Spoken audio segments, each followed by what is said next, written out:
Dans Demain nous appartient, Benoît est enfin en cellule. Lisa sort de prison et s'inquiète pour son avenir. Lundi 1er mai dans Demain nous appartient qui verra bientôt le retour de deux anciens personnages emblématiques. Le jeune homme qu'a sauvé Chloé est inconscient à l'hôpital. Il n'a ni portable, ni papier d'identité. Marianne et Aaron se montrent rassurants. Chloé raconte à Sarah qu'il l'a appelée maman avant de perdre connaissance. La police pense qu'il a peut-être été victime d'une agression. Inquiète et concernée, Chloé demande à Sarah d'être tenue au courant de la suite des événements. Elle a prévu de retourner à l'hôpital bien que le garçon soit hors de danger. Elle ne veut pas qu'il soit seul à son réveil. Compréhensif, Alex la soutient. Plus tard, Chloé passe récupérer le doudou de Céleste Thomas et en profite pour demander à Judith et Jordan s'ils ont déjà vu le garçon. Elle leur demande s'ils peuvent diffuser la photo sur leur réseau. Judith s'inquiète pour sa mère qui se sent trop responsable de cet inconnu. Demain nous appartient, Benoît ne peut plus s'en sortir. Benoît est interrogé par Karim.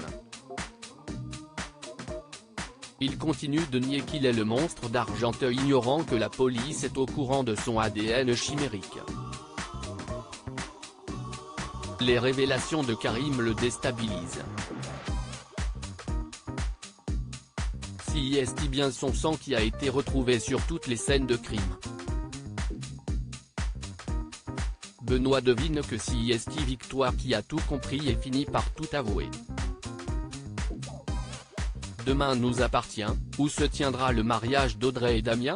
Le mariage surprise d'Audrey et Damien est compliqué à organiser pour les enfants Roussel. Si est-il un défi de dénicher le lieu parfait pour les deux tourtereaux? Jack et Lizzie optent pour l'idée du hara, ce qui n'est pas du tout du goût de Jordan.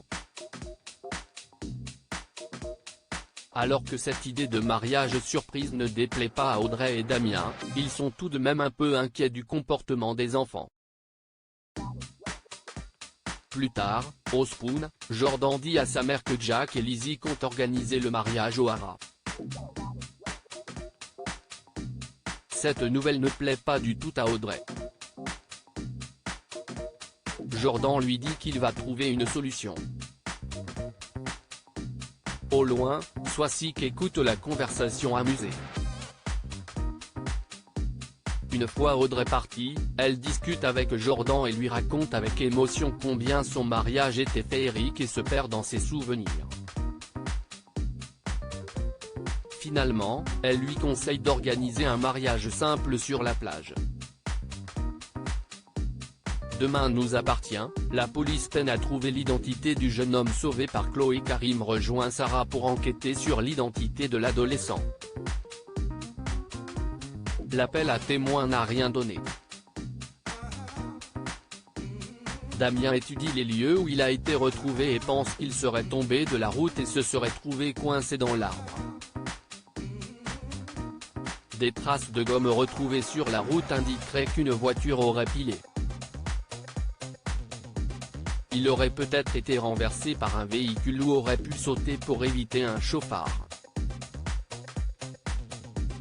Ces investigations s'annoncent complexes.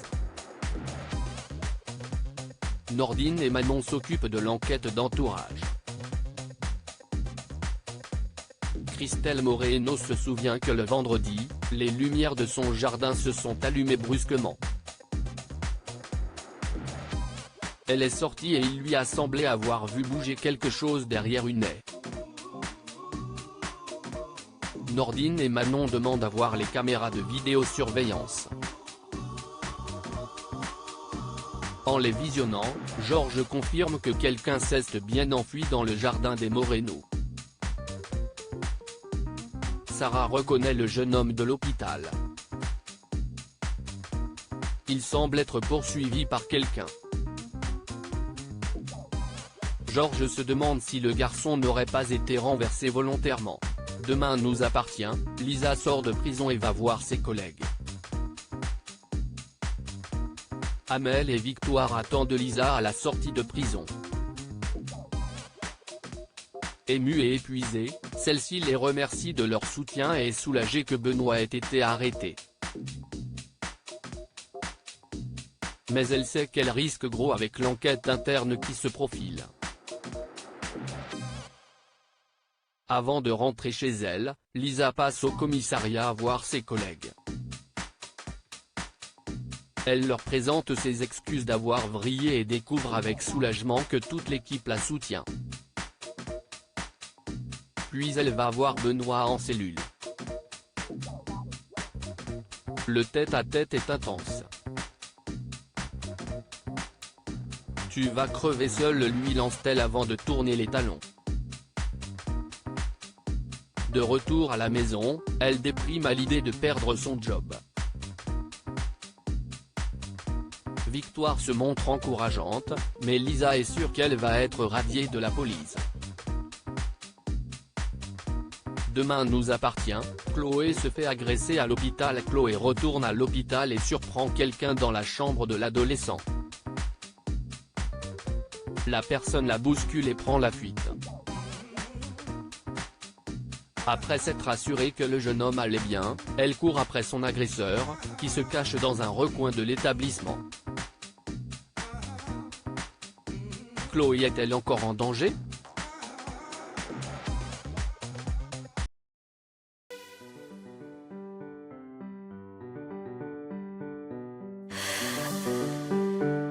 나